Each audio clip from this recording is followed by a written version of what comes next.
Hello and welcome to Jiu-Jitsu Red to Blue.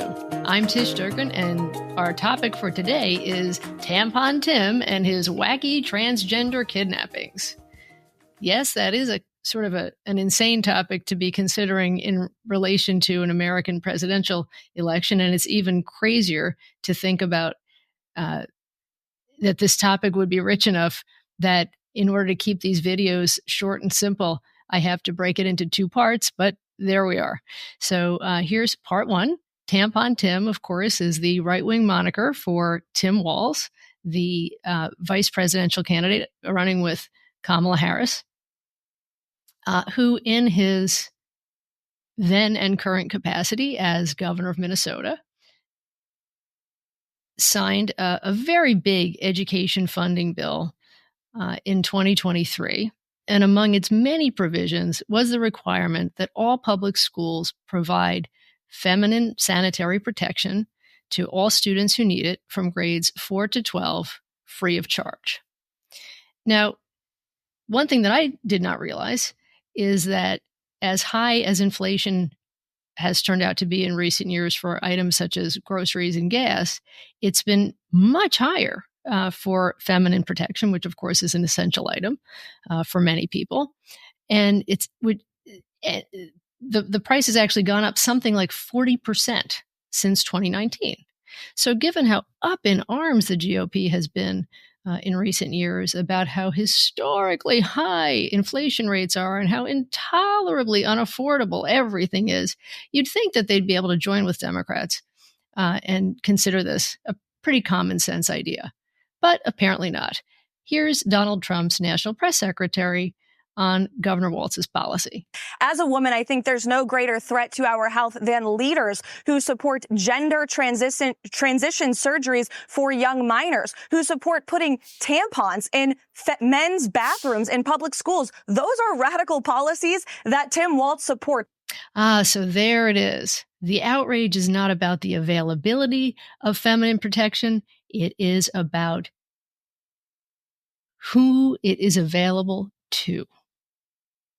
The legislation does not carve out specifically, it doesn't specify that these items can only be available to girls who still identify as girls.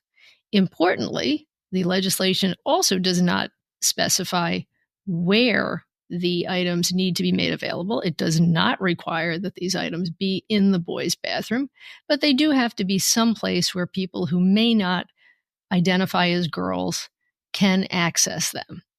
In other words, what the right finds intolerable about this is that non-binary and trans boys can still should have access to these items. Now, at this point, we would normally break into a discussion of transgender rights and dignity versus the MAGA conception that transgenderism itself is an illusion and it's ridiculous and dangerous for young people and so on and so forth. And that's a really important debate, but that should be had elsewhere. Here on this podcast, as you know, I always like to examine the MAGA logic itself and try to evaluate it on its own terms. Because I think very often when they present things, if you don't think too much about it, it can sound kind of normal and nice and sane. But when you look more closely at it, it kind of collapses in on itself. So in this regard, I'm just going to think about what this outrage about the availability of tampons to non-binary and trans children in public schools really says about the overarching narrative about transgender youth that we have been fed nonstop for years now from the MAGA right. And there are 3 points that really kind of strike me here. One is the big narrative, the big point that they are constantly making about transgender youth is that the minute a young person, even even a kindergartner, the minute a kid expresses any kind of doubt about his or her gender of origin, or a little boy dresses up in a tutu at playgroup, or expresses any sort of desire to be the opposite gender to what they've been assigned at birth, the transgender police swoop in and put them on a fast track to surgery. And, before they know it, they've been transformed and irreversibly harmed. And many will come to regret it. And this is the whole intellectual framework on which many of these objections and much of this hysteria is hung. But here we have a situation where there are clearly many young people, minors, who were assigned female at birth, as I say, or have girl on their birth certificate, or however you want to put it, who no longer identify as girls, no longer consider themselves girls, whether they're non-binary or trans boys or whatever, but they still need feminine products. They still menstruate. Now, if it were true that they were all rushed off immediately and irreversibly transformed with this surgery that is foisted on them, that would not be the case. So whatever else you want to say about the fact of non-binary and trans kids, it seems as if an awful lot of them have still got their original plumbing. So maybe on that point, at least, we can do a little bit of a double take and hesitate to believe what we are being fed by the right-wing hysteria machine on this topic. So that's point one. Another point that we are also fed sort of constantly is that the reason the restrooms in schools need to be rigidly segregated by gender is that this is a danger to our girls. If boys, trans boys are, or trans, I guess in that case, trans girls are allowed into the girls' restroom, the restroom consistent with the gender with which they identify, that's a danger to the cis girls, or what the right would consider the real girls, because then they're going to be, leered at and sexually assaulted and all of this. This imperils our young females. Well, in this instance, what you have is people assigned female at birth, or what MAGA would consider, real girls, who at worst would be going into the boys' bathroom because they identify as boys, and possibly getting some emergency sanitary protection. So what's the danger there? Are they afraid that the people they consider real girls are going to attack the boys?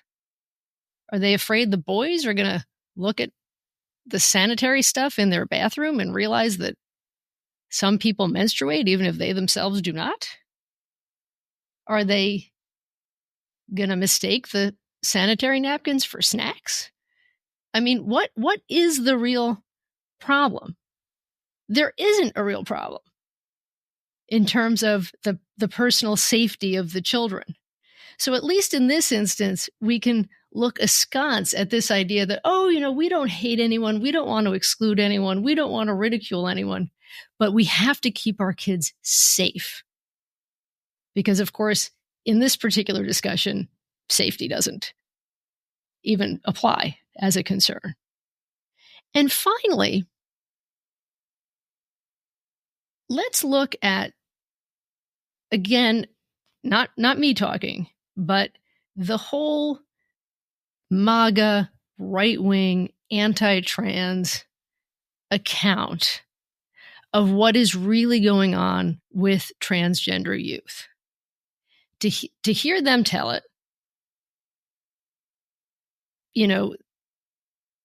adolescence is a time when young people feel alienated from their bodies almost as a matter of course. Then on top of that, we've got this so much, so many more struggles than ever before, it seems, in terms of mental health issues among young people. And then on top of that, there's this, what seems like a new introduction of a gender fluidity component to life. And so what we have is not people who are assigned female at birth, but they are really male. What we have is, young girls who are going through some sort of other struggle. And because of forces out there in the culture that, many parents find very disturbing, they're putting all their mental health struggles in the basket of transgenderism, and problems that in another time would be, treated differently, are now being treated as cases of gender dysphoria. And so these young girls are mistakenly going down the path toward transition. That's their account of it. That's what they believe. I don't believe that, but that's what they believe. Now, if you believe that what we are dealing with here is a lot of young girls who are girls but don't want to be girls, or at this time don't feel like girls, and they feel that the answer to their problems, however erroneously, is to identify as male, what on earth would possess you to adopt a strategy of doubling down on making such girls experience additional mortification and denigration around the general area of menstruation? How on earth would that make anyone decide that they're going to hesitate and relax back into the notion of being female? So I think that's not just cruel. From their own point of view, it is fatally counterproductive. So those are my thoughts on that. Tune in for more of Jiu-Jitsu Red to Blue. New episodes drop whenever I can find them, and best of all, please subscribe to my new YouTube channel, which, like Kamala Harris's Vision for America, is free.